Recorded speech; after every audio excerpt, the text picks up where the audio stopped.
kuha ka ng tubig. Oo. Init naman dito sa bahay mo? Salamat, Mare. Ano ba yun? Hay nako, Mare. May nakita ako sa Facebook, pampakinis ng muka. Try mo, baka maganda yun. Hindi naman ako gumagamit niyan. Guys, nang ganda-ganda nun, be. Bagay yun sa hair, skin mo. Hindi ako gumagamit niyan. Baka si Michelle, nakita ko madami siyang tigawat. Baka... Ay, yung kaibigan mo? Oo. Ay, basta Mare, chika mo yun kay Michelle, ah. Sige. Ala, Mare, tumatawag na yung nanay ko. Mauwi na muna ako, muna ako sa'yo.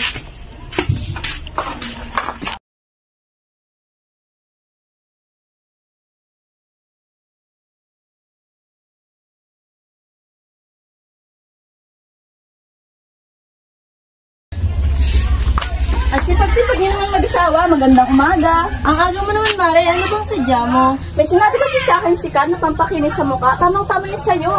Hoy, ano naman narinig ko pampakinis dyan? Pumasok muna tayo, Mare. Doon natin pag-usapan. Sige.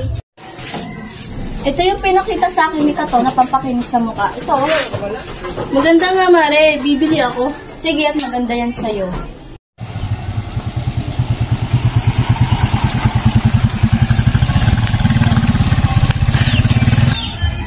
Boss, may yung tanong. Ano yun, pre? Saan yung bahay ni Michelle Casulga? May dideliver lang ang parcel.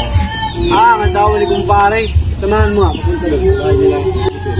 Tara, sige, samahan kita kami.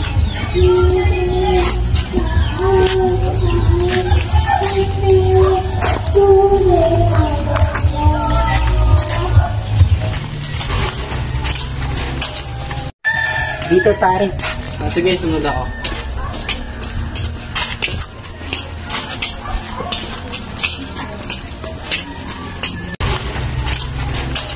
Boss, dito yung bahay nun. Sige, salamat. Tao po, Casulga, may parcel ka po. Wait lang, may ginagawa pa.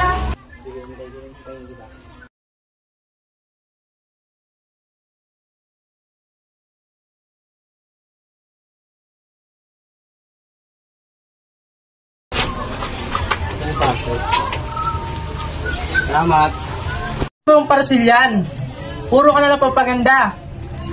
Imbis na pambiling bigas yan, puro ka na lang parcel. Ano ka ba naman? Mura lang to. Ayaw mo bang gumanda ang asawa mo? Maganda to.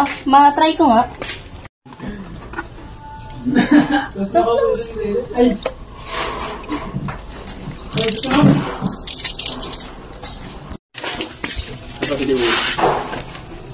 Wow, mukhang effective.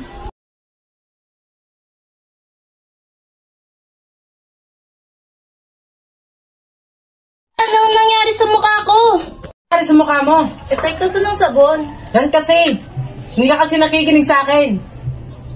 Tumitingin ka sa internet, hindi mo naman binabasa. Naniwala ka agad sa chismis.